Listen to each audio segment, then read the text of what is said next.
In this video, I want to walk you through all of the changes we have made to the All Projects dashboard. The first big change is there are two views now, the table view and the cards view.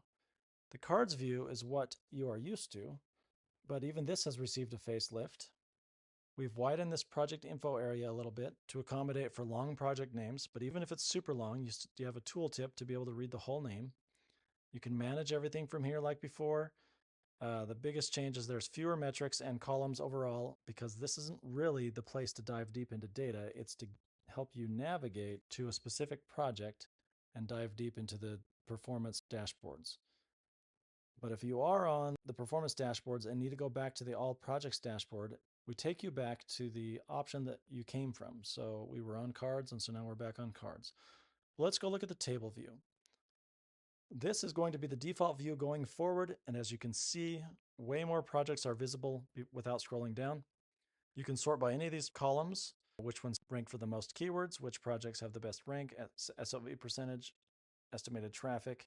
And over here we have when SERPs were most recently collected and total unique SERPs collected in the last 30 days, although this does not change based off of the date range picker. Let's go over to another project so we can see some zeros. So if you see zeros, then you know something is wrong, and we tell you what's wrong. So over here, keywords aren't running because the scheduling isn't set up properly for these two. So you need to go fix something in the manage keyword section.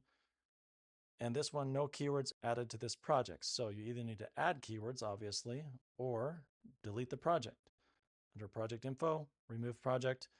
While we're here, there's a quick copy project ID and copy slug button if you need. Back on the project's dashboard, some other messages.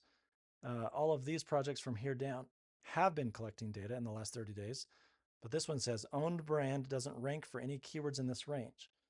So whatever owned brand was set up for this just doesn't rank very well. And this one says SERPs collected, but no owned brand in the project. So this one you need to go add an owned brand, but regardless, data has been collected.